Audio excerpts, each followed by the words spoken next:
you got into improv in a very unique way. You mentioned in the past that you got into improv because while you were pursuing acting roles, you felt you were not getting enough stage time.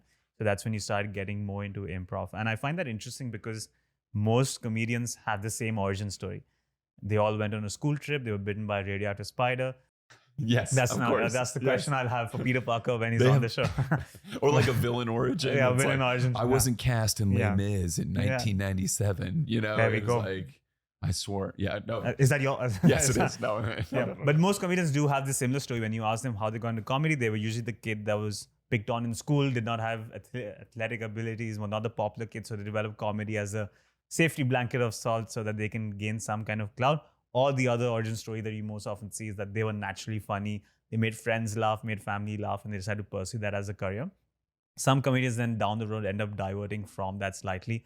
Ricky Gervais is a good proponent of that, where now what they do is they just try to amuse themselves. And the idea is that as long as they can create comedy that they feel is funny, they can find an audience that can resonate with that and that will stick, rather than trying to mold their comedy towards an audience they don't know about and also comedy that they don't agree with, right? So you know your stuff, like you really do. I'm impressed. Like that's the show. Actually, I was waiting. This is a timer till the first compliment, and then that's it. I'm sorry. You really do. Anyway, keep going. I've hired a team. It's not me. I'm just here to take the credit. It's all researchers, all around, interns hiding in the closet. Well, I would believe it. I would believe it. Yeah, I don't even know where they are, but I'm sure. Anyway, perfect. Yes, right. So, what I was trying to get at was all these origin stories that you have, whether it's to not get picked on in school, whether it's the feeling of making people laugh and enjoying that feeling, or whether it's just to amuse yourself. Comedy does have this self-seeking incentive at its base, which takes time to come out, because when you ask comedians about it, the first answer is, I just love making people laugh.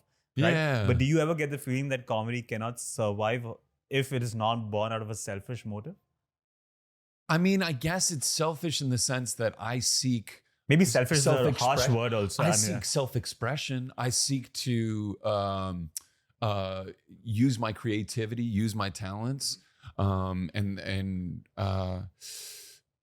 I think in a sense, I have to do this as a way of self-expression. I seek this out to connect with people, to create, I love writing. I love coming to the page and just like,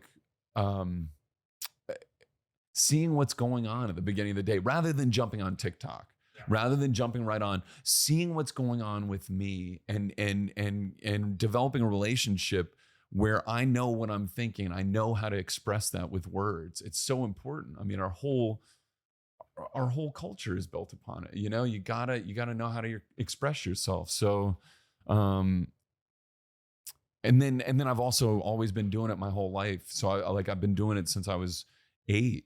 You know, and I always thought I could make people laugh.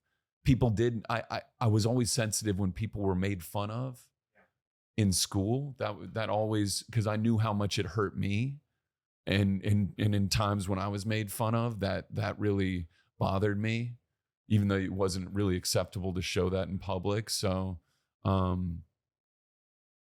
would notice that, and I would go out of my way to make friends with people that were made fun of, and I think if you can make somebody laugh and do it genuinely, then they kind of know you have good intentions.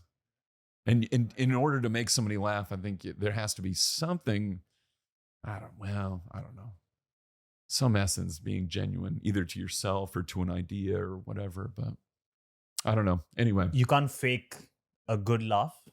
You can't fake a good laugh. And I think it's tough to fake connection sometimes. Like if you're connecting with somebody, and you've seen friends that aren't or have a tough time connecting, or I've felt that way. I'm like, I can't connect right now.